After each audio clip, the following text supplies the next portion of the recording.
Journalling ഒക്കെ തുടങ്ങി എന്തെഴുതണം എങ്ങനെ ചെയ്യണം എന്നൊക്കെ അറിയാത്തവർക്കായിട്ട് കുറച്ച് beginner friendly journal page ideas കണ്ടാലോ. ഇത് നമ്മുടെ ഫസ്റ്റ് വണ്ണാണ്. ഇത് നമ്മളൊരു ജേണലിന്റെ ഫസ്റ്റ് പേജ് ആയിട്ട് ചെയ്യാൻ പറ്റിയ ഐഡിയ ആണ് കേട്ടോ. ഈ കാണുന്ന പോലെ ഒരു പാറ്റേൺ പേപ്പർ ഒട്ടിച്ചു കൊടുത്തിട്ടുണ്ട്. നമ്മളൊരു ഗ്രീൻ തീമാണ് സെലക്ട് ചെയ്തിരിക്കുന്നത്. അതിലേക്ക് ഡ്രോയിങ് പേപ്പറിന്റെ ഷീറ്റ് ഒന്ന് ഒട്ടിച്ചു കൊടുത്തിട്ടുണ്ട്. പിന്നെ അതിലേക്കൊരു പിക്ചർ ഇതുപോലെയുള്ളത് ഒട്ടിച്ചു കൊടുത്തിട്ടുണ്ട്. ഇത് ഞാൻ പിൻട്രസ്റ്റിൽ നിന്ന് ഡൗൺലോഡ് ചെയ്തതാണ്. നിങ്ങളുടെ കയ്യിൽ നിങ്ങളുടെ സ്വന്തം ഫോട്ടോ പോളറോയിഡ് ടൈപ്പിലൊക്കെ ഉണ്ടെങ്കിൽ അത് ഒട്ടിച്ചു കൊടുത്താലും മതി. പിന്നെ നമ്മുടെ ആൽഫബറ്റ് കട്ടിങ്സിൽ നിന്ന് ഇതുപോലെ ജേണലിന്റെ പേരും എഴുതി കൊടുത്തിട്ടുണ്ട്. അപ്പൊ ഇതാണ് നമ്മുടെ ഫസ്റ്റ് പേജ് ഐഡിയ. പിന്നെ കുറച്ച് സ്റ്റിക്കറും വാരി വിതറിക്കോ.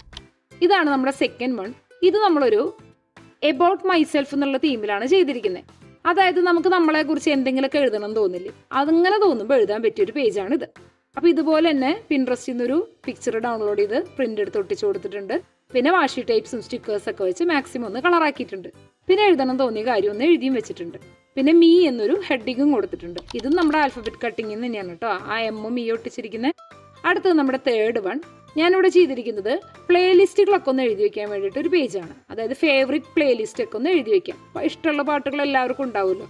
അപ്പോൾ അതിനൊരു മ്യൂസിക് ഒക്കെ കേട്ട് സുഖമായിട്ടിരിക്കുന്ന ഒരു ബണ്ണിയുടെ പിക്ചർ ഡൗൺലോഡ് ചെയ്ത് പ്രിന്റ് എടുത്ത് ഒട്ടിച്ച് വെച്ചിട്ടുണ്ട്. ബണ്ണി ഞാൻ തോന്നുന്നു കേട്ടോ. പിന്നെ അതിനൊരു ഹെഡിങ് ഒക്കെ കൊടുത്ത് ഒന്നും കൂടെ ഡെക്കറേറ്റ് ചെയ്തിട്ടുണ്ട്. പിന്നെ മ്യൂസിക് സിമ്പിളൊക്കെ സൈഡിൽ വരച്ച് വെച്ചിട്ടുണ്ട്. പിന്നെ അധികം വരയ്ക്കാൻ പറ്റാത്തതുകൊണ്ട് ആ പരിപാടി 2 4 നിർത്തി. അപ്പം അങ്ങനെ സെറ്റാക്കിയിട്ടുണ്ട്. പിന്നെ ഒന്നും കൂടെ ഹെഡിങ് ഒക്കെ ഒന്ന് ബോൾഡ് ആക്കുന്നുണ്ട്. ഞാൻ തന്നെ അല്ലേ ഇത് ചെയ്തു, തീരണില്ലല്ലോ. അങ്ങനെ അത് ചെയ്ത് സെറ്റാക്കിയിട്ടുണ്ട്. ഇതാണ് നമ്മുടെ ഫേവറേറ്റ് പ്ലേലിസ്റ്റിൻ്റെ പേജ്.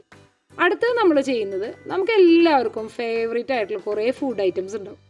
എപ്പോഴെപ്പോഴും കഴിക്കണം തോന്നുന്നതും, അല്ലെങ്കിൽ ചിലപ്പോൾ വളരെ റെയർ ആയിട്ടൊക്കെ ആയിരിക്കും നമ്മൾ കഴിക്കുന്നത്, എന്നാലും നമ്മുടെ ഫേവറേറ്റ് ആയിരിക്കും അത്. അപ്പോൾ അങ്ങനെയുള്ള ഫേവറേറ്റ് ഫുഡ് ഐറ്റംസ് ഒക്കെ ഒന്ന് ലിസ്റ്റ് ചെയ്ത് എഴുതി വയ്ക്കാം. വെറുതെ ഇടയ്ക്കിടയ്ക്ക് എടുത്ത് നോക്കുമ്പോൾ ഒരു മനസ്സുഖം, അതിന് വേണ്ടിയിട്ട്. പ്രത്യേകിച്ച് കാര്യമൊന്നുമില്ല. അപ്പോൾ ഇതുപോലെ ഫുഡ് ഐറ്റംസിൻ്റെ ഒരു പിക്ചർ പിൻട്രസ്റ്റിൽ തന്നെ ഡൗൺലോഡ് ചെയ്ത് പ്രിന്റ് എടുത്തിട്ട് അത് ഒട്ടിച്ച് വെച്ചിട്ടുണ്ട്. നല്ല കളർ പിക്ചറാണ്, നല്ല പിങ്കിഷ് തീമിലുള്ളൊരു പിക്ചറാണ്.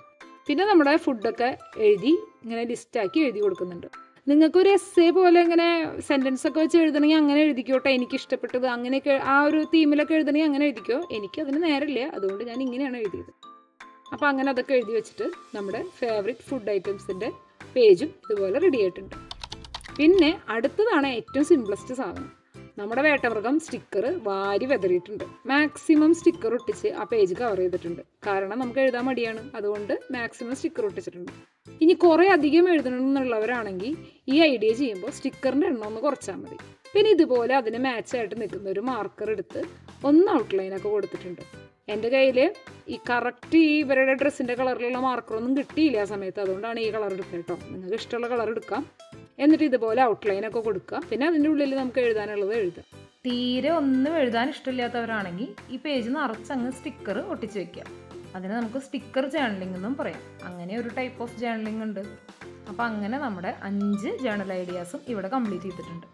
ഇത് ബിഗിനേഴ്സിന് വേണ്ടിയാണ് കേട്ടോ. നല്ല പോലെ ജേണൽ ചെയ്യുന്നവരും അല്ലെങ്കിൽ ഡയറി എഴുതുന്നവർക്കൊന്നും ഇതിൻ്റെ ഒന്നും ആവശ്യമൊന്നുമില്ല. അവർക്ക് എന്ത് എഴുതണം, എങ്ങനെ എഴുതണം എന്നൊക്കെ നല്ല ധാരണയുണ്ടാവും.